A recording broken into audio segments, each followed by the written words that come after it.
Some people even get to the point of going to extremes or doing something haram, or even with respect to their wealth, to the rizq, even getting haram means to achieve some goal in this life. And again, this all means, and this all implies that they do not have the complete trust in Allah subhanahu wa ta'ala and what Allah subhanahu wa ta'ala is going to bring about. Let us ask Allah subhanahu wa ta'ala for forgiveness.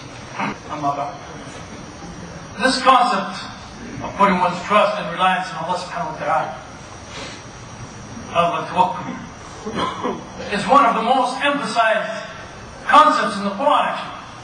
In many places in the Quran, the Prophet ﷺ himself was ordered to put his trust and his reliance in Allah subhanahu wa ta'ala. And the prophets before him were ordered to put their trust and reliance in Allah subhanahu wa ta'ala. So this is not a minor issue. And as I said, if we are true believers, as Allah subhanahu wa ta'ala has told us, if we are true believers, then this is one of the qualities that we must possess. That we put our trust and our reliance in Allah subhanahu wa ta'ala. Obviously in this short khutbah we don't have much time to elaborate on many points. But there is a couple more aspects of the tawakkul that I want to highlight. We spoke about the fact that when we put our trust and reliance in Allah subhanahu wa ta'ala, this means that we are turning the matter completely over to Allah subhanahu wa ta'ala. And we will accept whatever Allah subhanahu wa ta'ala has decreed for us. That is part of the trust and the confidence that every believer should have with respect to Allah subhanahu wa ta'ala. I want to highlight another aspect that is slightly, that actually some of our ulama have discussed, some maybe didn't even think about them with respect to this aspect. And this is putting your trust and confidence in Allah subhanahu wa ta'ala with respect to the commands that have come from Allah subhanahu wa ta'ala and the words and the promises that have come from Allah subhanahu wa ta'ala. Do we trust what Allah subhanahu wa ta'ala has told us in the Quran? Do we really trust it? The Prophet Ibrahim alayhi salam, for example, he saw in a vision, and we know that the vision of the prophets is true, but in any case he saw in a vision, and he told his son, قال يا بني إني أرى في المنام أن أذبحك. He said to his son that, oh my son, I see in a vision, I'm going to sacrifice you.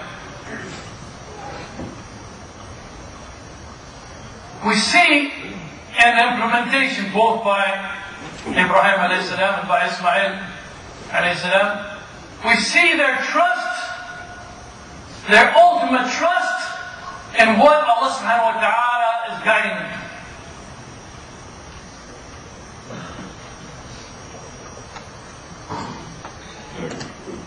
So Allah subhanahu wa ta'ala in the Quran tells us many things.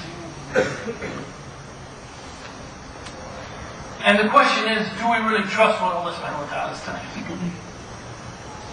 Allah subhanahu wa ta'ala, for example, shows us clearly that if we sacrifice for the sake of Allah subhanahu wa ta'ala, Allah subhanahu wa ta'ala is not going to let that sacrifice go to waste. Do we believe Allah subhanahu wa ta'ala when He tells us that? Do we really trust Allah subhanahu wa ta'ala when He tells us if we give up our wealth, for example, that Allah subhanahu wa ta'ala will replace it for us and give us even something better than that? When Allah subhanahu wa ta'ala tells us that the life of the hereafter, that is the real life, that is the true abode, that is the life that we should be seeking, even if it means to sacrifice things in this life, even if it means not to put our concentration and all our efforts into this life. Are we trusting Allah subhanahu wa ta'ala? Are we believing Allah subhanahu wa ta'ala when He tells us? Where is that kind of trust between us and Allah subhanahu wa ta'ala? People are afraid to give up in this life. People want the bounties of this life. They want to enjoy this life. If they're making 100K now, they look forward to when they will make 120, 150K, so they can enjoy more and more and live more and more in this life. Could this possibly be all of this concentration in this life? Could this possibly be due to a lack of having complete trust in what Allah subhanahu wa ta'ala is telling us? And what Allah subhanahu wa ta'ala is telling us about this life with respect to the hereafter and with respect to sacrificing for the sake of Allah subhanahu wa ta'ala. If He tells us that alcohol is more harmful than it is beneficial, if Allah subhanahu wa ta'ala tells us about riba, and how many verses of Allah subhanahu wa ta'ala and how many hadith of the Prophet tell us about riba and how dangerous and harmful and the results of riba and the displeasure of Allah subhanahu wa ta'ala. If Allah subhanahu wa ta'ala tells the believing women to wear hijab, for example, and to dress in a specific way, and also the believing men to be modest and lower their gaze, and also to cover their aura, do we trust Allah subhanahu wa ta'ala that actually that is the best way, that is the real way, and that is the way that we as Muslims should be?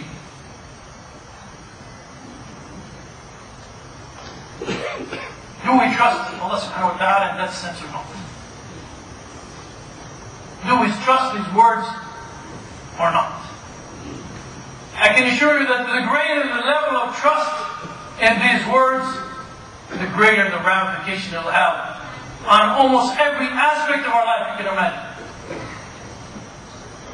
It will have an effect on our aspirations, our dreams, the way we live, everything you can imagine. We'll be a different person if we put our trust completely in Allah subhanahu wa ta'ala. And one final point I want to mention, inshallah, and that is, sometimes when people think of tawakkul and putting their trust in Allah subhanahu wa ta'ala, they see it as an extra component to following, as I said, following the causes, the worldly causes and means that Allah subhanahu wa ta'ala has given us in this life. But in reality, actually, putting one's trust and reliance on Allah subhanahu wa ta'ala is one of the greatest of the asbab. As for example, Allah subhanahu wa ta'ala has told us, وَمَنْ يَتَوَكَّلْ عَلَى اللَّهِ فَهُوَ حَسْبُهُ. If someone puts his trust in Allah subhanahu wa ta'ala, Allah will suffice for him. And the result is that a person, the individual, put all the weight on his that is on his shoulders, and he'll give it over to Allah subhanahu wa ta'ala.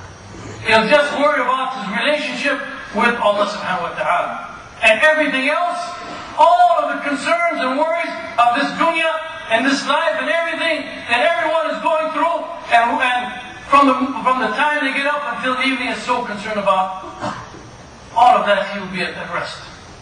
Because he's putting all of that in the hands of the one who actually is controlling